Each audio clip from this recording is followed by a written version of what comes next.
Hello students, कैसे हैं आप सब। उम्मीद है आप सब अच्छे से होंगे, अपनी पढ़ाई लिखाई में लगे होंगे। आज के इस वीडियो में हम लोग स्टोरी ऑफ इंग्लिश, जो हमारे एग्जाम के लिए बहुत ही महत्वपूर्ण है, स्टोरी ऑफ इंग्लिश के कुछ सेक्शन जो ऑब्जेक्टिव के लिए महत्वपूर्ण है उस पर हम बातचीत करेंगे। देखिए, गौर करिएगा, कुछ बातें हैं जिसको आप ध्यान रखेंगे, अपने आप आपको परीक्षा में प्रश्न बच जाएगा। कह रहा है कि इंग्लिश लैंग्वेज, अंग्रेजी जो भाषा है, इज मच यंगर। इस बात का ध्यान रखिएगा, अंग्रेजी भाषा बहुत यंग है, अंग्रेजी भाषा बहुत युवा है then Sanskrit, Persian, Greek and Latin.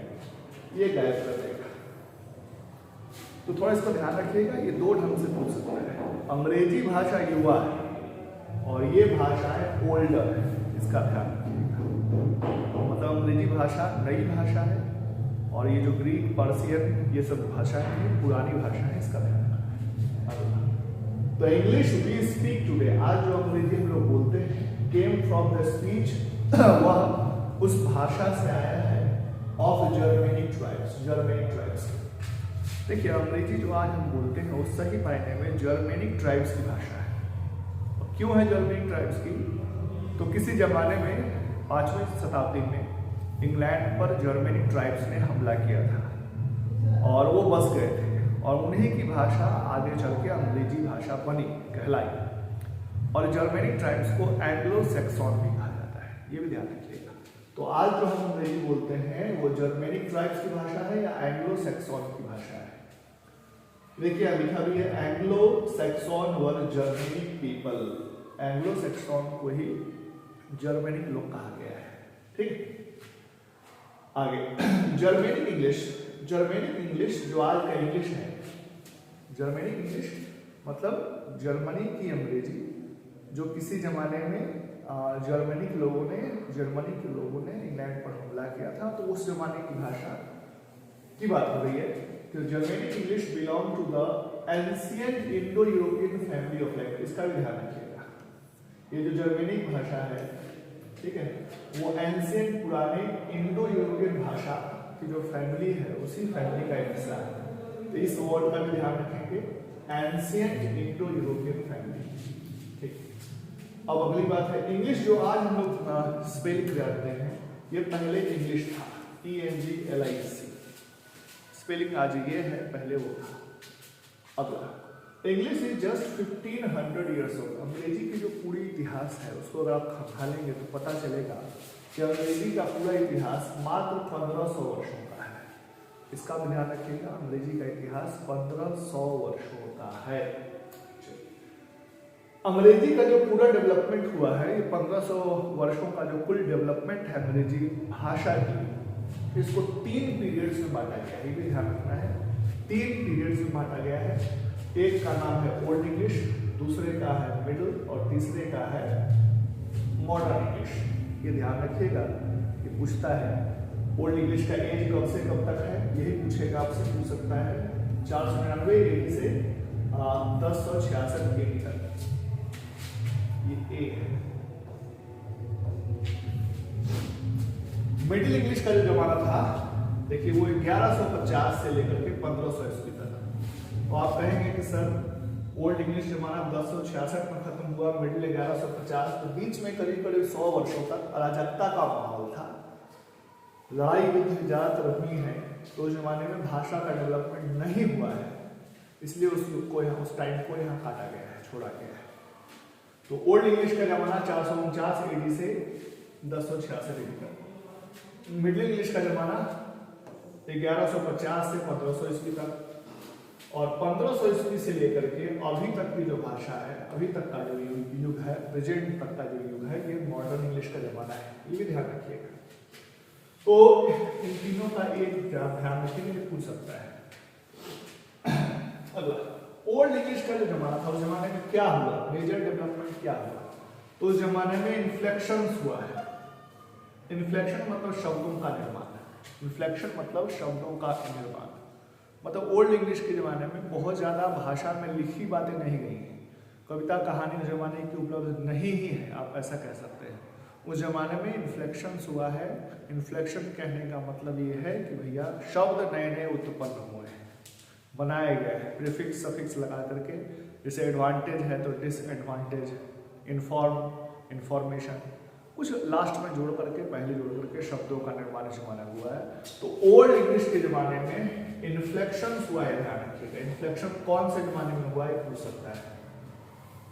चलिए, ओल्ड इंग्लिश का जमाना है उसको डार्क एज कहा गया है। डार्क एज इसलिए कहा गया है क्योंकि इस जमाने में कोई मेजर डेवलपमेंट नहीं हुआ है, भाषा में कोई प्रमुख डेवलपमेंट नहीं हुआ है। उस जमाने का इतिहास भी नहीं है क्योंकि इस जमाने में प्रिंटिंग प्रेस इत्यादि था नहीं, कोई चीजें छपती नहीं थी, हाथ से लिखी जाती थी। लिखने का भी जो माध्यम इत्यादि था जिस पर लिखा जाता था वो परमानेंट था नहीं, सड़ जाता था, खराब हो जाता था। अगला मिडिल इंग्लिश, इसके बारे में ध्यान रखिए। मिडिल इंग्लिश के जमाने में ग्रेट वॉवेल शिफ्ट हुआ था, वॉवेल को शिफ्ट करना, ठीक है। स्पेलिंग इत्यादि में मैंने का मेन कर देना, नहीं, ए को ई में चेंज कर देना, तो ये सब ध्यान रखिएगा। पूछेगा आपसे ग्रेट वॉवेल शिफ्ट कौन जमाने में हुआ है, तो मिडिल इंग्लिश का जमाना, ये ध्यान रखना है, ठीक है। फिर कह रहा है कि प्रिंटिंग प्रेस का जो आविष्कार हुआ है, प्रिंटिंग प्रेस का आविष्कार जो हुआ है, प्रिंटिंग प्रेस, ये भी इसी जमाने में हुआ है। इस बात का भी बढ़िया से ध्यान रखेंगे। पूछ सकता है आपसे कि प्रिंटिंग प्रेस कौन से जमाने में आविष्कार हुआ है प्रिंटिंग प्रेस का, तो ये मिडिल इंग्लिश का जमाना था, ठीक है। और किसके द्वारा हुआ था, विलियम कैक्सटन के द्वारा हुआ था 1476 में, ये ध्यान रखिएगा, ये वर्ष भी पूछता है। और मिडिल इंग्लिश के जमाने में अंग्रेजी जो है वो बन गई थी लैंग्वेज ऑफ लिटरेचर, मतलब लिटरेचर की भाषा बन गई। इसी जमाने में लिखना शुरू हुआ था, कविता कहानी इत्यादि में इंग्लिश का प्रयोग शुरू हुआ था। इसके पहले जो ओल्ड इंग्लिश का जमाना था उस जमाने में चीज़ें लिखी नहीं जाती थी, लिखी गई भी होंगी उस जमाने में, तो उसका इतिहास नहीं है। तो नहीं है तो भाई आप इस बात को नहीं कह सकते हैं कि उस जमाने में कुछ लिखी जाती थी। तो अंग्रेजी भाषा, English became the language of literature, literature की भाषा बनी थी कौन से जमाने में, तो मिडिल इंग्लिश के जमाने में, ध्यान रखिएगा।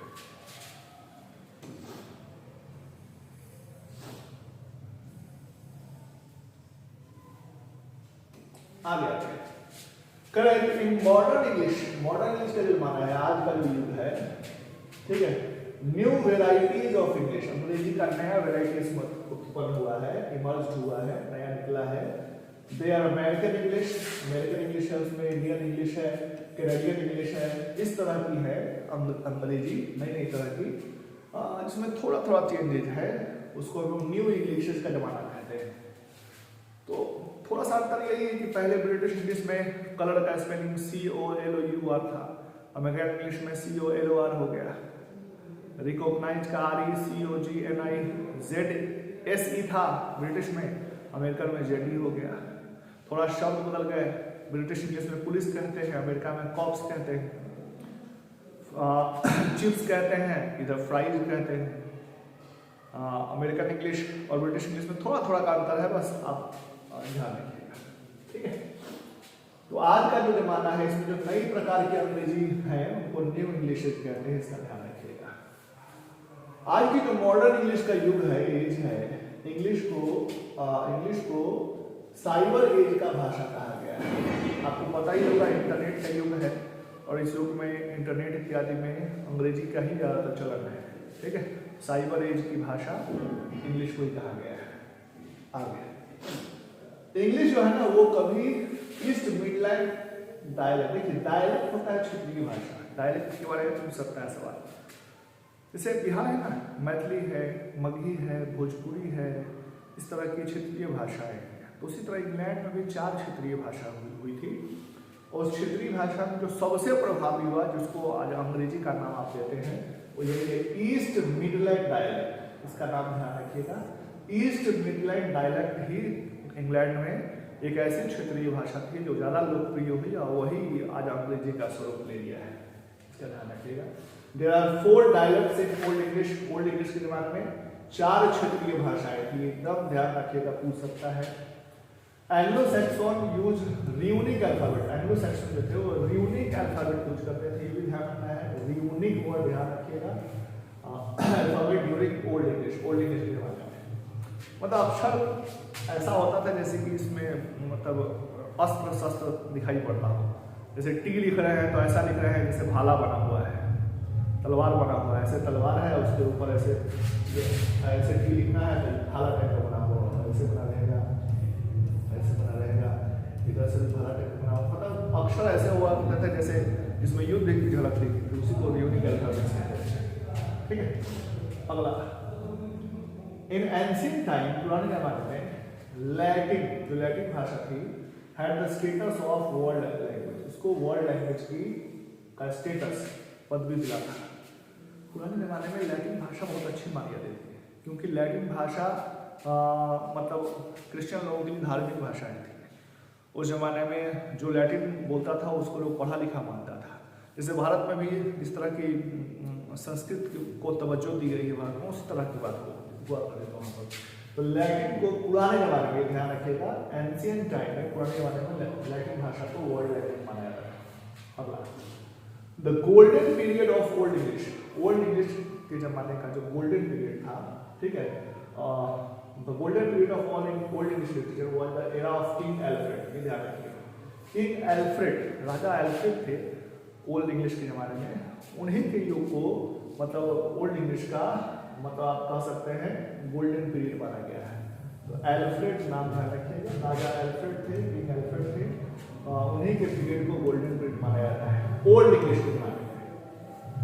चलिए, first English book of pros, अंग्रेजी भाषा का पहला कहानी वाला किताब जो आप कहेंगे उसका नाम था एंग्लो सैक्सन क्रॉनिकल, उसका नाम था एंग्लो सैक्सन क्रॉनिकल, ये भी नाम ध्यान रखिएगा। चलिए, मॉडर्न इंग्लिश बता चुके हैं आपको, has evolve from east Midland dialect. आज की जो मॉडर्न इंग्लिश है वो ईस्ट मिडलैंड डायलेक्ट थी, क्षेत्रीय भाषा, और ये मिडलैंड है मध्य, मतलब इंग्लैंड का नक्शा है उसका जो मध्य वाला पार्ट होगा उसी के नाम से लिया गया है। चलिए, तो ये डायलेक्ट का नाम ध्यान रखिएगा। Loss of inflections was the most important change during middle English. Loss of inflection मतलब इन्फ्लेक्शन धीरे धीरे कम होना शुरू हुआ, मतलब शब्दों का जो बनावट था ना, बनाने की जो प्रक्रिया थी, इन्फ्लेक्शन जो ओल्ड इंग्लिश में था वो धीरे धीरे कमने लगा है वो मिडिल इंग्लिश में। ध्यान रखिएगा, इन्फ्लेक्शंस आया था ओल्ड इंग्लिश में और इसकी कमी होने लगी, लॉस उसका होने लगा मिडिल इंग्लिश में। चलिए,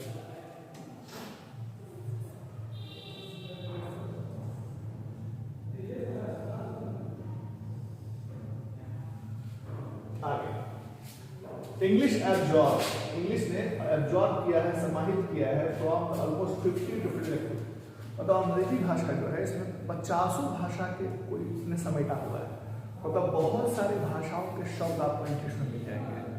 ग्रीक है, जर्मन है, फ्रेंच है, बहुत सारे भाषाओं के शब्द आपको इंग्लिश में मिलेंगे। कहने का मतलब ये नहीं पूछेगा। English is a window to the world, line ध्यान रखिए, इंग्लिश आज जो है दुनिया के लिए खिड़की बना है बातचीत के लिए। खिड़की है ना, बातचीत करते हैं पड़ोसी दूसरे से, तो आज भारत के लोगों को मालदीव्स के लोगों से बात करनी है, श्रीलंका के लोगों से बात करनी है, जापान के लोगों से बात करनी है, तो भैया ये भाषा इंग्लिश मतलब एक विंडो की तरह काम करते हैं, इसी से लोग बातचीत करते हैं। ये भी लाइन ध्यान रखना है, ये नहीं पूछेगा। जिसमें वर्ड ऐसे पढ़ दे रहे हैं तो वर्ड रिनासा लिखा है, रिनासा, इसको उल्टा नहीं पढ़िएगा। रिनासा मीन्स रीबर्थ, ठीक है, निराशा का मतलब रीबर्थ होता है, पुनर्जन्म। अच्छा, ये देखिएगा, ये बहुत इंपॉर्टेंट है। Shakespeare was the greatest poet of modern age. Modern age का सबसे ग्रेटेस्ट जो पोएट थे वो कौन थे? शेक्सपियर थे, ध्यान रखिएगा। मिल्टन का साहब को मास्टर ऑफ ग्रैंड स्टाइल, ये पूछता है सवाल, कहेगा कि मास्टर ऑफ ग्रैंड स्टाइल किसको कहा गया है, तो मिल्टन साहब को कहा गया है। Sarojini Naidu is called known as the nightingale of India, ये भी ध्यान रखिएगा, नाइटिंगेल ऑफ इंडिया किसको कहा गया है, तो Sarojini Naidu. The word drama, drama जो वर्ड आप जानते हैं इंग्लिश में, ये ग्रीक वर्ड से लिया गया है, ठीक है, ग्रीक वर्ड से लिया गया है। इसका मतलब होता है थिंग डन, जो चीजें कर दी गई, ये ध्यान रखिएगा। ड्रामा वर्ड ग्रीक भाषा से, ग्रीक भाषा का वर्ड से लिया गया। चलिए, earliest form of novel, novel का जो शुरुआती रूप था उसमें ग्रीक रोमांसेस था, रोमांस के रूप में शुरू हुआ था। आप पुराने जमाने की जो कहानी पढ़ेंगे तो उसमें रोमांस था, रोमियो एंड जूलियट, इस तरह की बातें थी। बेनियन, ये नाम है, बुनियन इज कंसिडर्ड द पायोनियर, प्रमुख ऑफ मॉडर्न नॉवेल। आज के नॉवेल के जो पायोनियर हैं, सबसे अग्रणी व्यक्ति हैं, वो बुनियन है, नाम ध्यान रखिएगा। Richardson is called the father of modern novel. Modern novel के जो फादर हैं उनका नाम क्या है? रिचर्डसन। ये सब एकदम बेसिक्स है, इसको जरूर देख लीजिएगा। और आपसे निवेदन कर रहे हैं, ऑब्जेक्टिव क्वेश्चन पिछले 1-2 वर्षों का जरूर कवर करके जाइएगा, ठीक है? एकदम आसानी से आप बना लेंगे, 2-3 वर्षों का ऑब्जेक्टिव कवर कर लीजिए, कहीं कोई दिक्कत परेशानी नहीं होगी। Thank you.